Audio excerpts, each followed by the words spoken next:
அன்பார்ந்த சகோதர சகோதரிகளை, இயேசு கிறிஸ்து நாமத்தினால உங்களை நான் வாழ்த்துகிறேன். கடந்த நிகழ்ச்சி நம்ம தண்ணீரின் மீது இருந்த ஸ்திரியை பற்றி நம்ம பார்த்தோம். அதனுடைய தொடர்ச்சி தான் இப்போ நம்ம பார்க்க போகிறோமா. அதாவது போப்பின் சபை எப்படி உருவானது. நம்ம ஆண்டவராகிய இயேசு கிறிஸ்து உயிர்த்தெழுந்து பரலோகம் போன பிறகு 120 பேர் மேல் மாடி அறையில் ஜெபம் செய்யும் பொழுது தான் பரிசுத்த ஆவியானவர் அந்த 120 பேர் மேலே இறங்கி வந்தார். அதுதான் சபையினுடைய ஆரம்பம். இந்த சபை யார் ஆரம்பித்து வச்சதுனாக்கா நம்ம ஆண்டவராகிய இயேசு கிறிஸ்து தான் சபையை ஏற்படுத்துகிறார்.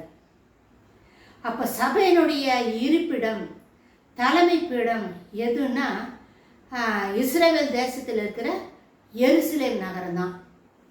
அதாவது ராபோஜனம் ஏற்படுத்தினார் இல்லையா, அதே கட்டடத்தில் அதே இடத்துல தான் பரிசுத்த ஆவியானவர் இறங்கி வந்தார் அப்படின்னு நம்ம வேதத்தில் வாசிக்கிறோம். சபை உருவானது அப்படிதான். ஆனால் இந்த சபை, போப்பின் சபை, அதுக்குள்ளே இருக்கிற அந்த கலாச்சாரமெல்லாம், அந்த வழிபாட்டு முறையெல்லாம் எப்படி வந்தது அப்படின்றத நம்ம இப்போ பார்க்க போகிறோம்.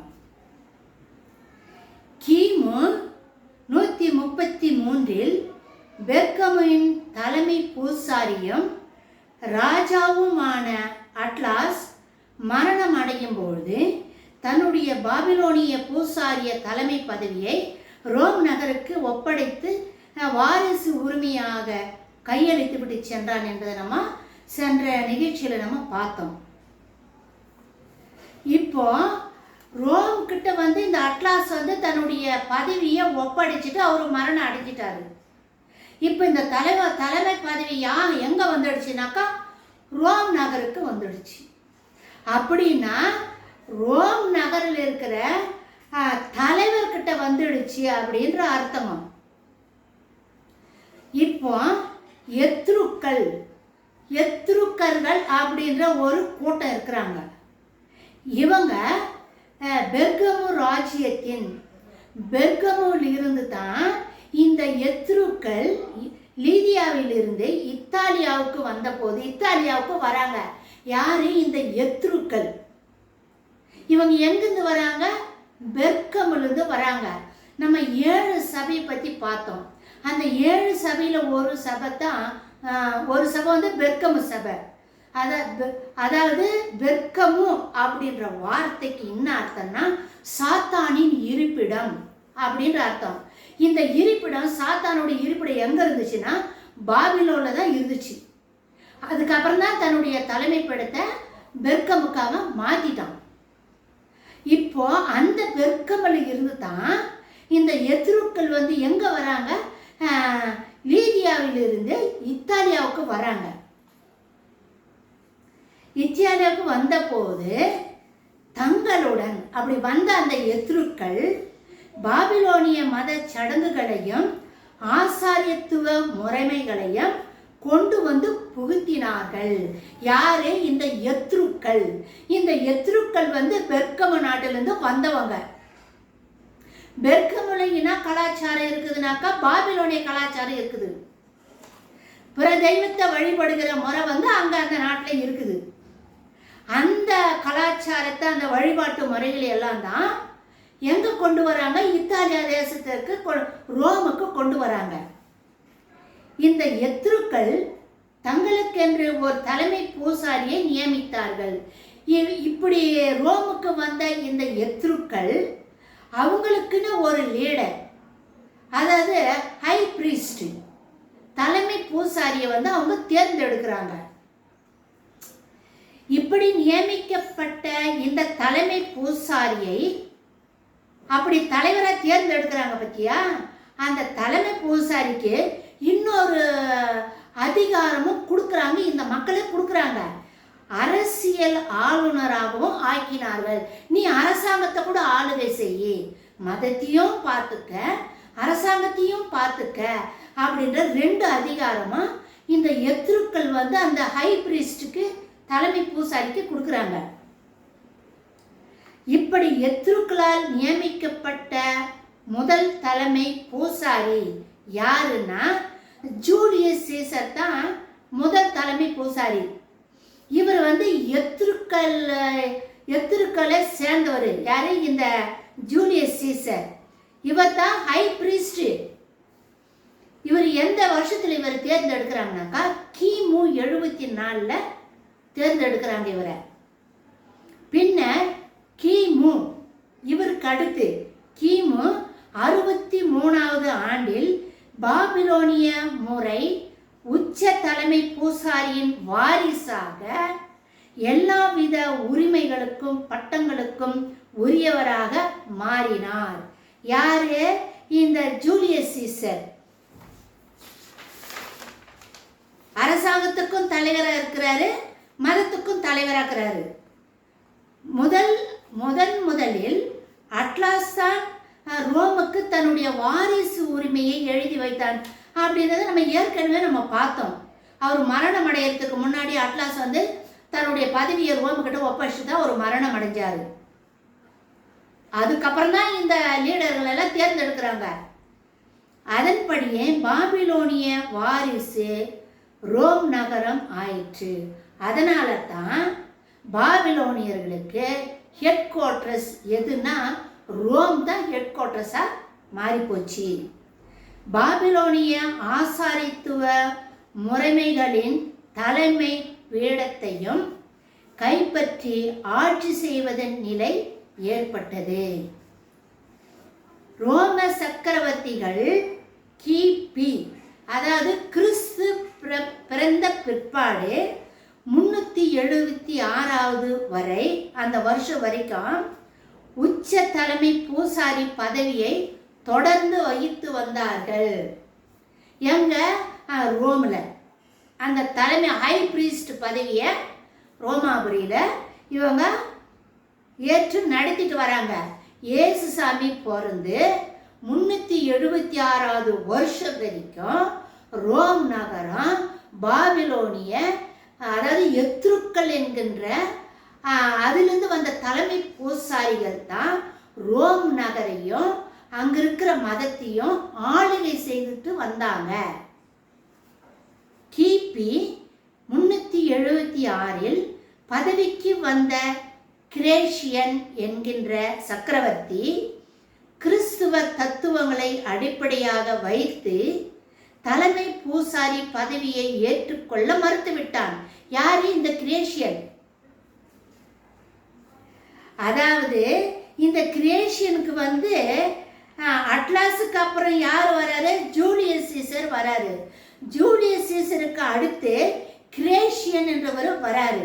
இந்த கிரேஷியன் வந்த பிறகு இந்த கிறிஸ்துவ தத்துவங்களை நம்ம ஏற்றுக்கலாம், நம்ம மதத்துக்குள்ள அந்த கிறிஸ்துவ தத்துவங்களையும் இதில் நம்ம சேர்த்துக்கலாம் அப்படின்னு அந்த எத்துக்கள் எல்லாம் சொல்லும் பொழுது இந்த கிரேஷியன் என்ற தலைவன் அந்த கிறிஸ்துவ தத்துவங்களை ஏற்றுக்கொள்ள மறுக்கிறதுனால அவரை பதவியில ஏற்றுக்கொள்ளாம அவரை நிராகரிச்சிட்டாங்க. இந்த கிரேஷியனுக்கு பதிலாக ஏன்னா அவர் ஏற்றுக்கொள்ளல, அதனால அவரை நிராகரிச்சிட்டாங்க. அதுக்கு பதிலாக இன்னொருத்தரை தேர்ந்தெடுக்கிறாங்க. யாருனாக்கா ரோம சபையின் தலைமை குருவாக தமாசஸ் என்பவனை தேர்ந்தெடுத்தார்கள். சரி, கிரேஷியஸ் தான் இந்த கிறிஸ்துவ தத்துவங்களை ஏற்றுக்கொள்ள மறுத்துட்டாரு, சரி அவர் நம்மளுக்கு வேண்டாம், நம்மளுக்கு என்ன வேற ஒரு ஹை பிரீஸ்டை நம்ம தேர்ந்தெடுக்கலாம் அப்படின்னு சொல்லிட்டு வேற ஒரு ஹை பிரீஸ்ட் அவங்க தேர்ந்தெடுக்கிறாங்க. அப்படி தேர்ந்தெடுத்த ஹை பிரீஸ்ட் தான் தமாசஸ் என்பவர். இவர் யாரை சேர்ந்தவர்? பாபிலோனிய மதத்தை சேர்ந்த தலைமை பூசாரி. இவர் அந்த தலைமை பூசாரி பதவிக்கு தான் இவர் வராரு. அப்ப இவர் எதை பின்பற்றி இருப்பாருனாக்கா பாபிலோனிய தெய்வ வழிபாட்டு முறைகளை தான் இவர் பின்பற்றின்னு வந்திருக்கிறாரு. யாரு? இந்த தமாசஸ். இந்த தமாசஸ் என்பவனின் தலைமை குருத்துவத்தின் ஆரம்ப தேர்வுகளை பார்த்தால், அதாவது இவர் எப்படி தேர்ந்தெடுக்கப்பட்டாரு இந்த தமாசஸ் என்ற இந்த ஹை பிரீஸ்ட் வந்து எப்படி தேர்ந்தெடுக்கிறாங்க அப்படின்னு சொல்லி சொன்னால், இப்போ நம்ம எங்கே தெரியுமா போனோம்? கார்மேல் மலைக்கு போகணும். கார்மேல் மலை எங்கே இருக்குது? இஸ்ரவேல் தேசத்தில் தான் கார்மேல் மலை இருக்குது. அங்கே தான் எலியா வந்து எசபேலினுடைய கள்ள தீர்க்கதரிசிகளோடு கூட யார் உண்மையான தெய்வம் அப்படின்றத அக்கினி மூலமாக, அக்கினி சோதனை மூலமாக நிரூபித்து காட்டின இடம் தான் கார்மேல் மலை. அந்த கர்மேல் மலையில தான் இந்த பாபிலோனிய பூசாரிகள் ட்ரைனிங் எடுக்கிற இடம், ட்ரைனிங் சென்டர் அப்படி இருந்திருக்குது. எசபேலின் கீழ் உள்ள பூசாரிகளால் ஸ்தாபிக்கப்பட்ட, எசபேலால ஸ்தாபிக்கப்பட்ட பாபிலோனிய மத கொள்கைகளுக்கான பயிற்சி நிலையங்களில், அதாவது ட்ரைனிங் சென்டர், பயிற்சி நிலையங்களின் மையம் கர்மேல் மலையில் தான் அமைந்துள்ளது. இந்த பாபிலோனிய பூசாரிகள் ட்ரைனிங் எடுக்கிற இடம் கர்மேல் மலையில தான் ட்ரைனிங் எடுத்திருக்கிறாங்க. இந்த ட்ரைனிங் சென்டரை யார் ஏற்படுத்துதுன்னா எசபேல் தான் ஏற்படுத்தியிருக்கிறாங்க. யார் எசபேல்? ஆகாபு ராஜாவுடைய மனைவி தான் எசபேல். நம்மளுக்கு வேதத்தில் நல்லா இந்த அம்மா பற்றி நல்லா தெரியும். இவங்க தான் இந்த பாபிலோனிய பூசாரிகளுக்கு எப்படியெல்லாம் பூஜை நடத்தணும், கடவுளை எப்படியெல்லாம் வழிபடணும், என்னென்ன செய்யணுன்றத ட்ரைனிங் கொடுக்குற இடம் கர்மேல் மலையில் இந்த பூசாரிகளுக்கு. அந்த ட்ரைனிங் சென்டரில் இருந்து தான் ரோம் நகருக்கு ஹை பிரீஸ்டா தேர்ந்தெடுக்குவாங்களாம். இந்த கர்மேல் மலையின் மேல் பணிவிடை செய்து வந்த சன்னியாசிகளது செல்வாக்கின் அடிப்படையில் தேர்ந்தெடுக்கப்பட்டவர்களை தலைமை குருத்துவர்களாக பதவிக்கு வந்தனர். இந்த ட்ரைனிங் சென்டரில் ட்ரைனிங் எடுத்துட்டு இருக்கிறாங்க பார்த்தீங்களா, அவங்கள யாரை தேர்ந்தெடுப்பாங்கனாக்கா நல்ல செல்வம் வசதி படைத்தவங்களைத்தான் தலைமை பூசாரியாக தேர்ந்தெடுப்பாங்களாம். அப்படி தேர்ந்தெடுக்கப்பட்ட ஆளு தான் தமாசஸ். அப்ப இந்த தமாசஸ் எங்கிருந்து வராரு? கார்மேல் மலையிலிருந்து வராரு. கார்மேல் மலையில தான் பாபிலோனிய பூசாரிகளுடைய ட்ரைனிங் சென்டர் இருக்குது. இந்த ட்ரைனிங் சென்டரை, பாபிலோனிய மத வழிபாட்டு ட்ரைனிங் சென்டரை யார் ஏற்படுத்துதுன்னா எசபேல் தான் ஏற்படுத்தியிருக்கிறாங்க. இங்கிருந்து தான் தலைமை பூசாரி வரணும். இவ்விதமாக பாபிலோனிய மதங்களின் பயிற்சி கல்லூரி, காலேஜ் ஆஃப் பாபிலோனியன் ரிலிஜியன்ஸ் அமைந்த கர்மேல் பர்வதத்தின் செல்வாக்கில் வந்தவன் தான் இந்த தமாசஸ். எந்த வருடம்? கிபி 366 இவனை தேர்ந்தெடுக்கிறாங்க. ஆகையால் கிபி 378 பாபிலோனிய ஆசாரித்துவ முறைமையான மத தலைவர் ரோம் சபையின் தலைமை ஆட்சியாளராக மாற்றப்பட்டார். இப்படி தேர்ந்தெடுக்கப்பட்ட இந்த ஹை பிரீஸ்ட், தலைமை பூசாரி, கிபி 378 ரோமாபுரியில் இருக்கிற அந்த ரோம சபைக்கு தலைவராகவும் ரோமையை ஆளுகை செய்கிற அரசியல்வாதியாகவும் 2 பதவியும் இவர் செய்யணும். அப்படி இவர் தேர்ந்தெடுக்கப்பட்டார். இவ்விதமாக சாத்தான் ரோமையும் பாபிலோனையும் ஒரே மத அமைப்புக்குள் இணைத்து ஒன்றாக்கி விட்டான். இப்படி தாங்க அந்த, அதாவது இன்னைக்கு நம்ம பார்க்குற ரோமாபுரியில் இருக்கிற சபை, அதாவது போப்பின் சபை வழி வந்த வரலாறு, அது எப்படி வந்துச்சு அப்படின்றதான் இப்போ நம்ம பார்த்தோம். நான் கூட ஆர்சியில் இருக்கும்போது எப்படி இது உருவாச்சு, மேல் மாடி அறையில் 120 பேர் ஜெபம் பண்ண சொல்ல பரிசுத்த ஆவியானவர் இறங்கி வந்தால் அதுதான் ஆரம்பம். அப்படித்தான் நம்ம வேதத்தில் படிச்சிருக்கிறோம். ஆனால் இந்த கலாச்சாரமெல்லாம், இந்த முறையெல்லாம் எப்படி வந்தது? எனக்கே ஒரு குழப்பமாக தான் இருந்தது. அப்போ கூட நான் ஒரு சில குருக்களை நான் கேட்டேன், திருச்சபையின் வரலாறு புஸ்தகம் தான் எனக்கு கொடுங்க அப்படின்னு கேட்கும்பொழுது ஒரு ஃபாதர் என்ன பண்ணார், வத்திக்கான் சங்க ஏடு என்கிட்ட எடுத்து கொடுத்தாரு. அதை நான் படிக்கும்போது நம்ம ஆண்டவராகிய இயேசு கிறிஸ்து ஏற்படுத்தின சபைக்கும் அவர் கொடுத்த அந்த வத்திக்கானுடைய சங்க ஏடுக்கும் எந்த ஒரு தொடர்புமே இல்லை. சபைகள் டினாமினேஷன் எப்படி உருவாச்சு, எப்படி உருவாக்கப்பட்டிருக்குது, ஒவ்வொரு டினாமினேஷனும் அதுக்குள்ள இருக்கிற சட்ட திட்டங்கள் விதிமுறைகளை தான் கொடுத்துருக்கு. ஆனா கிறிஸ்துவ அடிப்படையில் கிறிஸ்துவ முறை பிரகாரம் பார்த்தா அந்த சபையில ஒண்ணுமே எனக்கு தெரியல, கிடைக்கல. அப்புறம் திரும்ப நான் போய் கேட்டேன், ஃபாதர் நீங்க எனக்கு வேற ஒரு புஸ்தகம் இதுல ஒண்ணு தெரியலையே, இல்லைனாக்கா அப்போஸ்தலர் புஸ்தகத்தை கொடுத்தாக்கா நல்லா இருக்கும், இல்லாட்டி வேத கலாபன புஸ்தகம் தான் கொடுங்க அப்படின்னு கேட்கும்போது வேத கலாபன புஸ்தகம் இல்லைன்ட்டாங்க. அதுக்கு பதில் அந்த 12 சீடர்களுடைய வரலாற்று புஸ்தகத்தை கொடுத்தாங்க.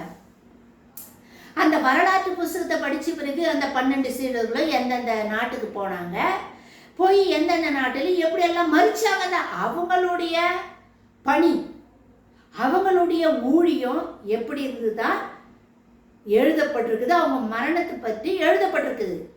ஆனால் ஆதி திருச்சபை நம்ம ஆண்டவராகிய இயேசு கிறிஸ்து ஏற்படுத்தின எருசலேமில் ஏற்படுத்தின இந்த சபை சபை மாதிரி இல்லைங்க. அதாவது இந்த கலாச்சாரம் எல்லாம் சபையில பார்க்கல. நம்ம ஆதி அப்போஸ்தலர் புஸ்தகத்தை நம்ம படிச்சு பார்த்தோம்னா கூட அதுல கூட எந்த விதமான ஒரு இந்த சட்ட திட்டங்களும் இன்னைக்கு போப் சபையில இருக்குது பாத்தீங்களா, பலவிதமான சட்ட திட்டங்கள், வழிபாட்டு முறைகள் அதெல்லாம் இல்லைங்க. அதுக்கப்புறம் தான் எனக்கு பல புஸ்தகங்களை தேடி தேடி தேடி படிக்கும் பொழுதுதான் அப்போ எப்படி வந்தது, சபைகள் எல்லாம் எப்படி உருவாக்கப்பட்டது, வெளிப்படுத்தின விசேஷத்துல 7 சபைகளை பத்தி நம்ம ஆண்டவராகிய இயேசு கிறிஸ்து சொல்றாரு. அதுல அந்த சபையெல்லாம் எப்படி எப்படியெல்லாம் வந்தது அப்படின்னு வரலாற்று புஸ்தகங்களை எடுத்து படிக்கும் பொழுதுதான் இதனுடைய ஆணி வேர் எங்க இருக்குதுன்னு தெரிஞ்சிச்சுங்க. இப்போதான் அந்த செய்தியை உங்களோட கூட நான் ஷேர் பண்ணியிருக்கிறேன். இன்னும் கூட இப்போ தலைவர்களை எப்படி தேர்ந்தெடுத்தாங்க, இந்த தலைவர்கள் எந்தெந்த இடத்துல இருந்து வந்தாங்க, எந்தெந்த வருஷமெல்லாம் உங்களுக்கு இப்போ நான் குறிப்பிட்டு சொல்லியிருக்கிறோம். தலைவரை தேர்ந்தெடுத்த முறை மட்டும்தான் இப்போ நான் சொல்லியிருக்கிறேன். அடுத்த வீடியோவில் இப்படி தேர்ந்தெடுக்கப்பட்ட இந்த தலைவன் பாபிலோனிய கலாச்சாரத்தை எப்படி கிறிஸ்துவ மதத்துக்குள்ள கொண்டு வந்தாரு அப்படின்றத அடுத்த வீடியோல நம்ம பார்க்கலாம். அதனால இந்த செய்தியை தயவுசெய்து எல்லாருக்கும் ஷேர் பண்ணுங்க. கண்டிப்பா இந்த செய்தி ஷேர் பண்ணி தான் ஆகணுமா. அதனால உங்களுக்கு தெரிஞ்சவங்க எல்லாருக்குமே சொல்லுங்க. நீங்க ஊழியத்துக்கு போனா கூட இந்த செய்தியை ஷேர் பண்ணிக்கங்க. அதனால அடுத்த வீடியோ நம்ம அதனுடைய கலாச்சாரம் வழிபாட்டு முறையில் எப்படி வந்ததுன்றதை பார்க்கலாம். லைக் பண்ணுங்க, சப்ஸ்கிரைப் பண்ணுங்க. நிறைய பேர் சப்ஸ்கிரைப் பண்ணியிருக்கிறீங்க, லைக் பண்ணியிருக்கிறீங்க, ரொம்ப ரொம்ப நன்றிங்க. கமெண்ட்ஸ் கொடுத்துருக்குறீங்க, நன்றிங்க. தொடர்ந்து பாருங்க, தொடர்ந்து சேனலுக்கு ஆதரவு கொடுங்க. மாரநாதா.